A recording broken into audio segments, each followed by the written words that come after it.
Hello everyone, this is Jasmina, and in this video I'm going to talk about how to ask a good question when you're asking or looking for a Qi forecasting or divination reading. Just as there is an art to doing Qi forecasting, there is an art to asking a question in an appropriate way so that you can get the most out of the forecast. And if you do ask it in a certain way, you tend to get a more meaningful and helpful answer. And that's what you're looking for. Now, the worst type of questions to use or to say include the words should or should not. Because should doesn't always mean the best outcome of what you have in your mind. Because when you say, should I do this or shouldn't I do this, you have an idea of what you want to happen, but that's not stated. And the universe, which is where the Qi chart comes from, isn't able to read your mind. So should has a different meaning for the universe than it has for you. And I'll show you one example. If you have a Fan Yin chart in any one of these things, if you've watched the other videos, you know a Fan Yin chart means you're out of sync with usually, and you have a lot more obstacles than normal, than let's say an average person who doesn't have a Fan Yin chart. Should, according to the universe, says, well, you have a Fan Yin chart, you should have more problems. So I'm going to tell you to let's say it's taking a job. I'm going to tell you to take the job that will give you more problems. So that I don't think is what you want. And if you have a Fu Yin chart, should will put you in a situation where there's little change, because you're not supposed to have a lot of change. You don't like change if you have a Fu Yin chart. And that may mean you put that if we're talking about jobs again, they'll put you in the company that's not changing with the times. And that means that company is not going to exist after a certain period of time. Because, and especially in period 9, flexibility is needed. And if you have a company that is sticking with the old, you probably won't have a job in another 10 years. Now, when you are asking a question, almost all the time you have an ideal outcome in mind. And that should be part of the question. And this requires you to know what you want and also what is most important, because you may have a long list of things that you want even for a single question. But if you make it too complicated, too many things, the answer almost always is no, because it's not that likely you can get everything. So you have to pick out what is most important. And the question needs to be clear about what you want to achieve as an outcome, so that the universe knows what you want, because it can't tell otherwise. It can't read your mind. Ideally, you should take at least a day or two, maybe even a couple weeks, to make sure your question is clear and concise without too many, I say conflicting desires, let's say potentially conflicting desires. So you should focus on one thing when it comes to your desire, and it should be your most important one. Now, if you have too many desires, like I said, the answer almost certainly is no, because part of the answer may be yes, but other parts may be no. So overall, the answer is usually no, but it also may give you a chart that's very hard to read. And you have to have the most experienced people looking at this to understand it. I'm certainly not good enough to do this. Forecasting is very hard. Doing a Qi natal reading is much easier. Now, if you're trying to decide between two job offers. This is an example. First off, lucky you, but there is a good way and bad way to ask this question of which job you should take. You can, if you ask something like which job A or B, and of course you would actually state the company names, should I take? Well, again, if you have a Feynman chart or your career sector shows problems, the answer will be the job that gives you more problems. So, you know, this has the word should. This is the problem. If instead you ask, which job will I earn more money in the next 5 years? That is very clear. Money is your focus, and you want to look at short-term or semi-short-term. This is very clear. And then it will tell you which job will give you more money in the next 5 years. It's just very clear because you are clear. Now, if instead you ask which job will I get promoted the fastest, that is also another way. Now, it's here, if the person asks it this way, they are more focused on their title. Here, they're more focused on their money. I think that's clear.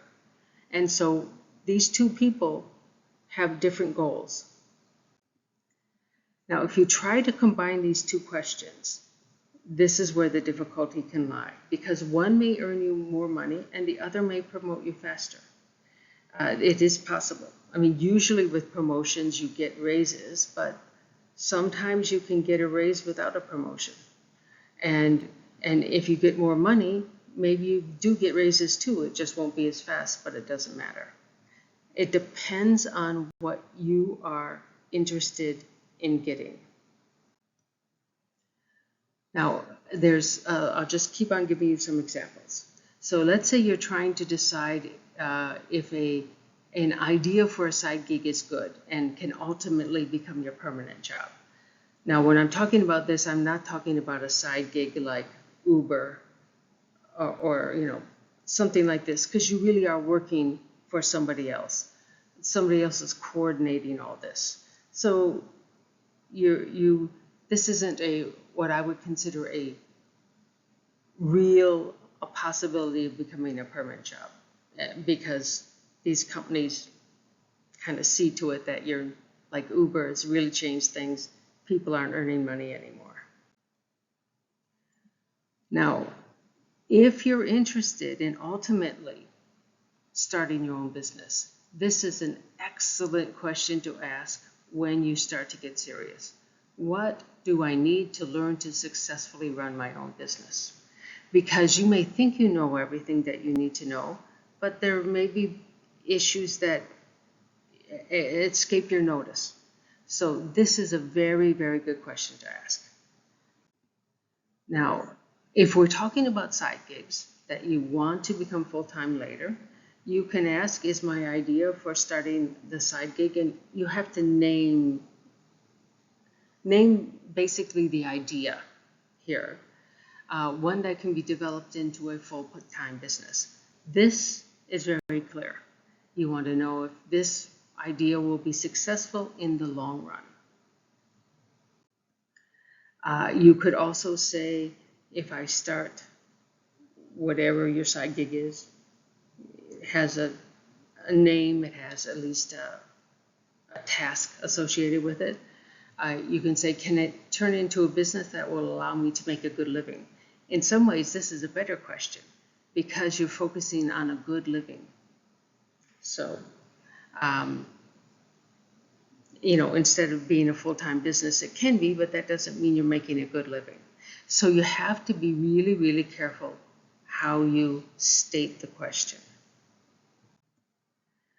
And you could ask, if you wanted to really just start a new business, quit your old one, you could ask, is my idea for, I don't know, creating some new product, a business idea that can create a profitable business in the next 5, 10 years, whatever number of years that you actually have enough savings for.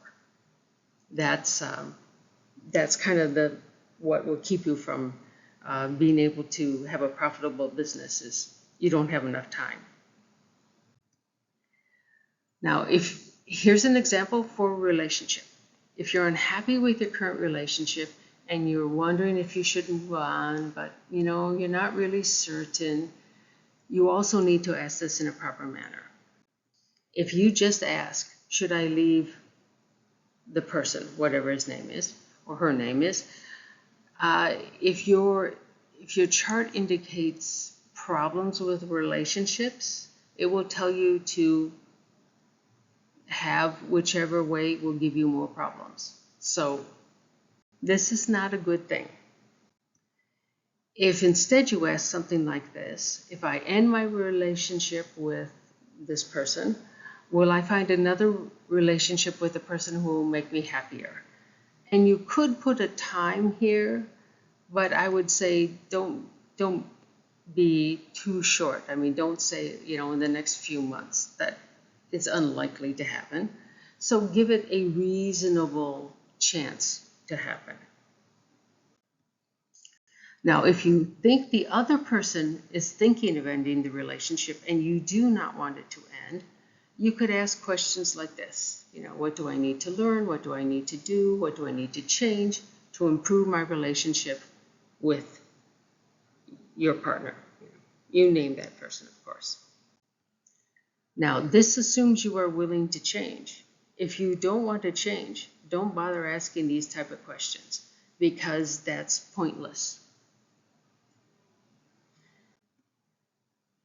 Now, if you're not in a relationship and want to have one, first off, if you're young, like below even the age of 30, and you have a high-powered career, don't be too surprised if you have trouble with relationships because you really don't have time to dedicate to a relationship. So it may not mean that you need to learn or do something, except for maybe work less. But you could ask this question. If you're older and you still haven't got a relationship and you want one, this is a decent question to ask. Of course, this does assume you're willing to change or willing to do something new. Now, this is actually maybe even a better question. How do I need to change to attract someone I can spend many happy days with? I mean, that's very clear what you want. You want to spend many happy days with a person, and what do I need to do or change or learn? You could put any of those in there to have this happen. And this is clear and concise. Now, don't ask, will I ever find someone to marry? The answer will almost certainly be yes, but that doesn't mean it's a good marriage. So that's why you should never ask it this way. It's possible if you're thinking about asking someone to marry you, you could ask it this way. If I ask this person to marry me, will they say yes? It's not bad. It's pretty precise. But if you ask this instead, how can I improve my chances that this person will say yes when I ask them to marry me? That gives you a roadmap. This will give you a yes or no answer. And if it's no, then, you don't know what to do. But this will give you a roadmap. And the roadmap may say you don't need to do anything. In fact, you can ask right now. It can be that precise. And the answer would be yes. This is why these type of questions give you better answers. And in Chi-Men charts, there is a way to find out timing. I have a vague idea how that goes. It isn't super clear, but it's also not that unclear either. So, but of course, you need to have your Chi-Men forecast done by someone who actually does this for a living, because it is an art and it takes a lot of work. Now, when it comes to investments, It's usually a waste of time to ask about a certain investment unless it's a very big investment. And that's because you have to pay for a reading, and that eats into your profit margin. I mean, it's as simple as that. But a very big investment like being a partnership in a business or buying a house, that is a big investment, and that is worth looking into.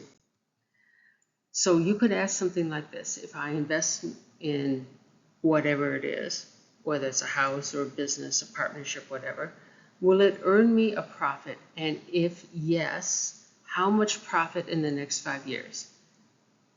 A good Qigong practitioner can actually tell you how much profit. I'm not sure I can, and of course I don't do forecasting, but a good one should be able to tell you this. Now, I would say if you want to become wealthy, in general, you have to invest unless you will have an extremely unique talent that people are willing to pay for. So, really learning to invest is a very important thing. Now, not everybody has to do this. There are other ways you can get an investment advisor. You just have to make sure it's a good one. And there are ways to tell too.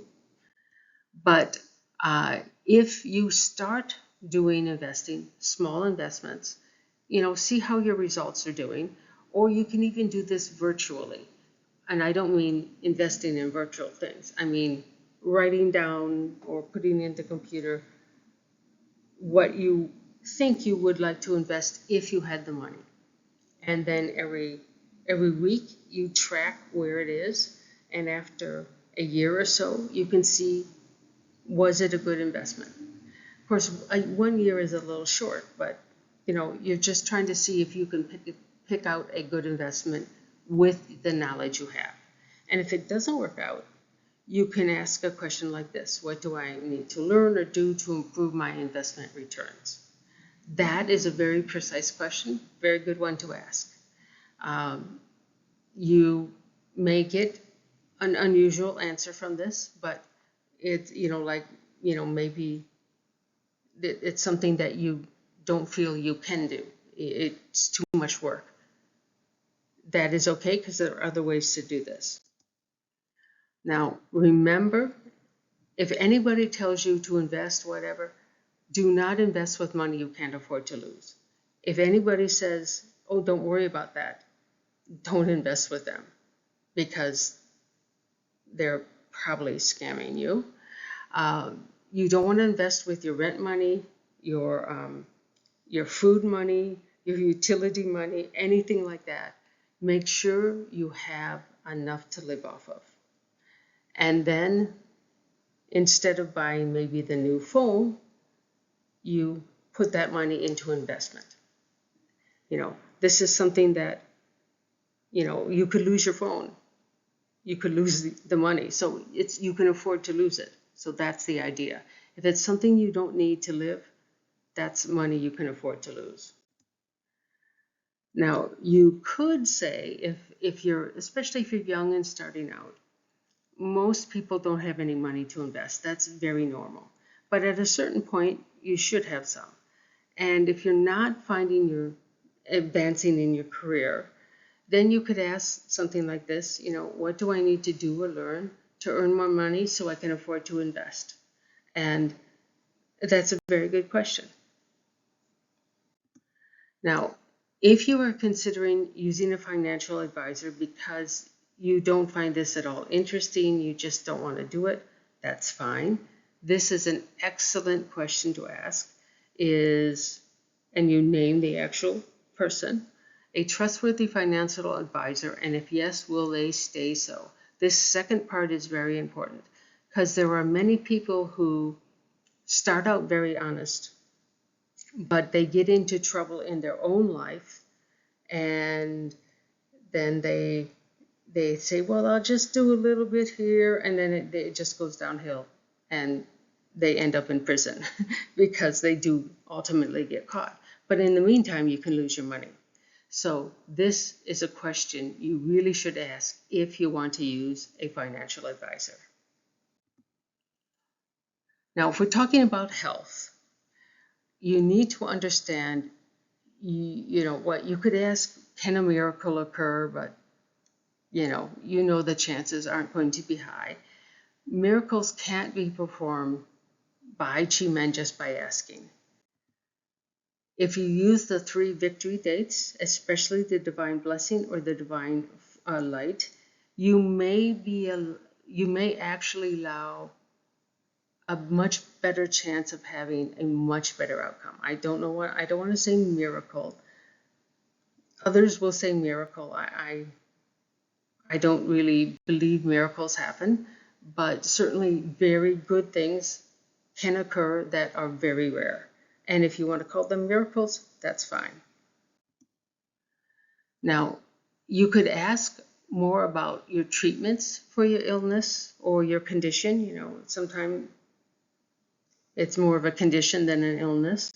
So you could ask, especially if you have a significant condition, you usually get a second opinion. You could ask which doctor, and you name the 2 doctors, has the better plan for the treatment of my condition. And this, of course, assumes that the 2 have differing opinions on how to treat it.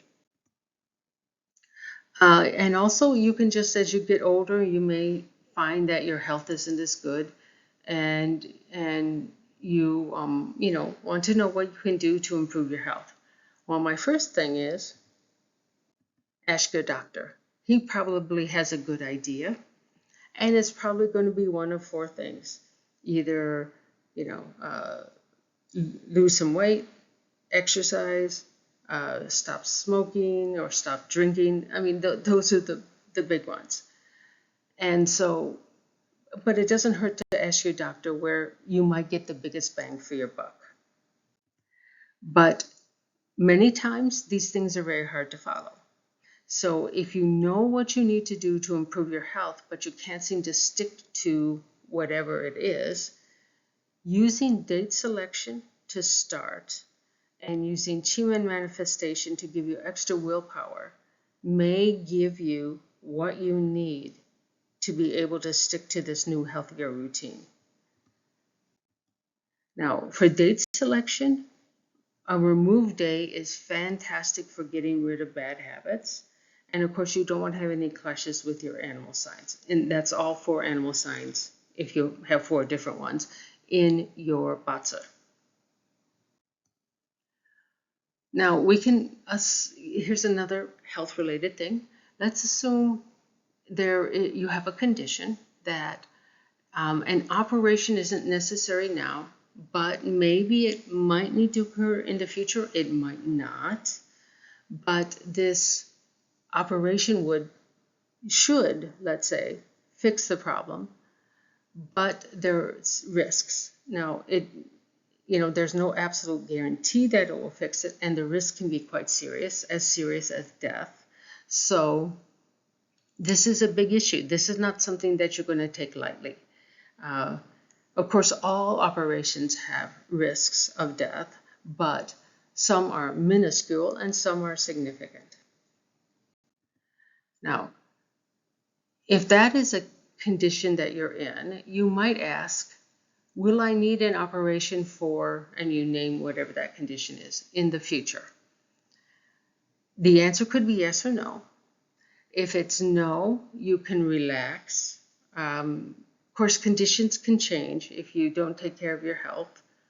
It's possible that this answer could change, but usually when you have something like this, your doctor will be having you have regular tests to keep tabs on your condition. And then I would say still do that, because that's important, because sometimes things in your environment can change that can harm you. So don't forego getting tested, but you can relax if it's no, that is. Now, you could also ask, what can I do to delay needing an operation? That's also a very good question. It could be things like healthy diet. I mean, it would tell you what potentially you can do. Of course, your doctor can tell you this too, but one thing may be the most important, and Chi-Men might tell you that. Now, if it turns out you are getting on the edge and it looks like you will need an operation at some point in time in the relatively near future, but it's not an emergency, you could ask something like this: will an operation soon, and soon is a little relative, but for my condition, and you've got to name it, result in a healthier life? Most people would prefer a healthier life over a longer one, but sometimes it's the other way around. So you might ask, well, foregoing an operation, soon, waiting until it really has to be done, result in a longer life? That could be a question to ask. You could actually change the healthy and longer life between these two questions. That's fine. Now, you have to decide which one is more important, because a longer and a healthier life may not coexist. And that's a real bummer, but that is reality. It might not coexist.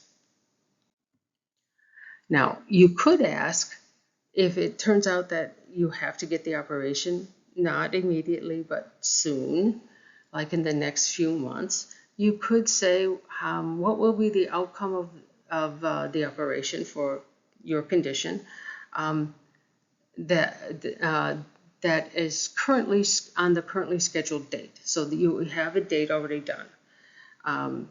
And you can ask that, and it can tell you. And if it's really negative, maybe you switch the date. But there is perhaps a better way to do this.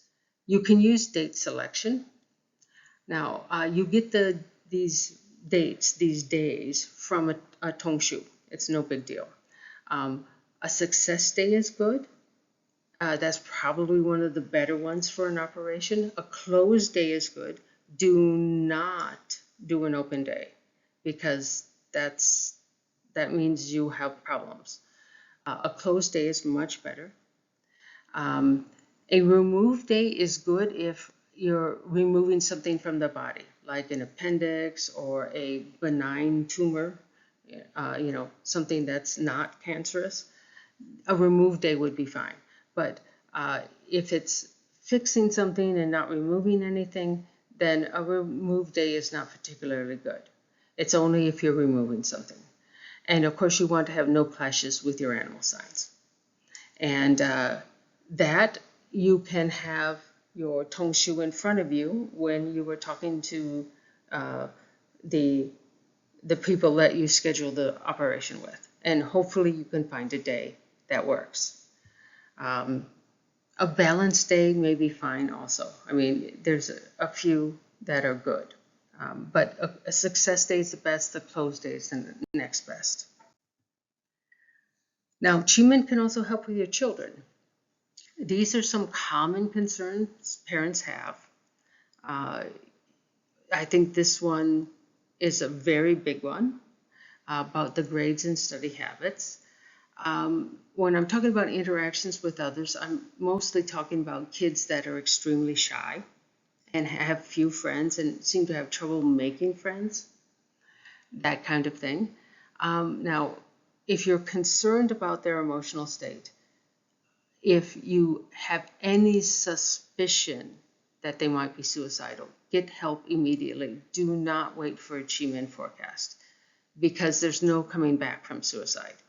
So, find help for your kid immediately.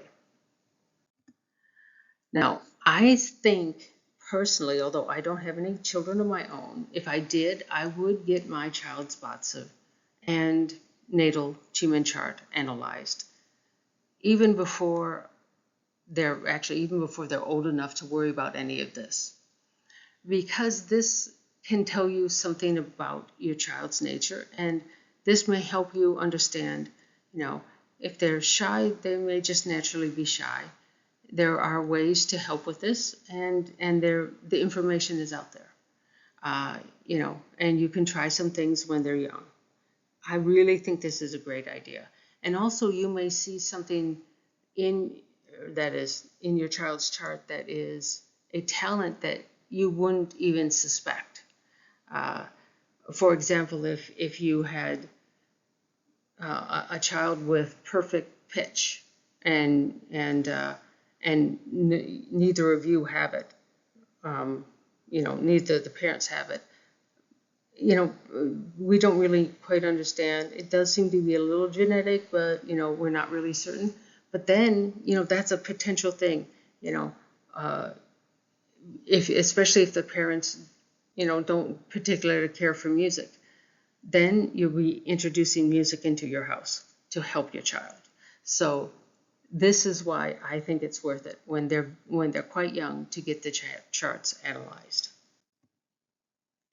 Now, Schumann forecasting would then be used to find the best approach to improve your child's life. So you simply ask, what do I need to improve my child's grades or study habits? Or how can I make them have better interactions with others and have more friends?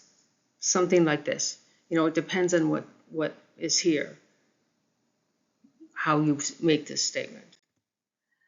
And if it's like this, what kind of help do I need to get for my child for their, depression or whatever?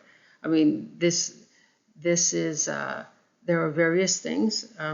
Most medicines for depression aren't given to children because they don't work so well with kids. But, there's different types of therapy they can interact with, so, it might be a psychologist, it might be group therapy, so that they can talk to other kids who have the same issues. There can be a lot of ways that they can be helped, and this will help pinpoint it. Now, this is basically a summary.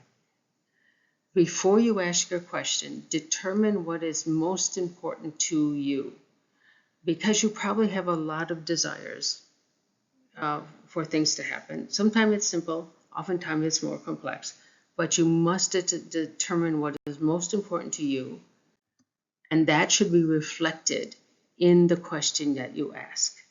And you need to, of course, be clear. And when you put that in there, that usually makes the question clear. Now, do not use should or should not in your question. You're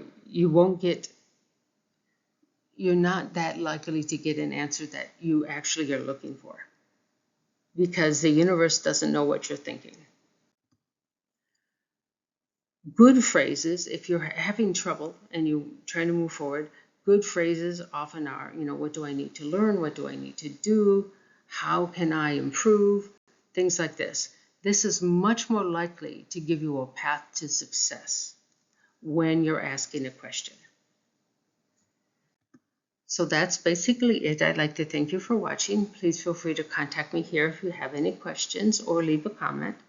And I do have a website and that you can use. And if you're interested in the 3 victory dates, I actually have a new store on PayHip, PAYHIP, and you can go there and search for me. Or I do have a post that talks about this too. Thank you again for watching.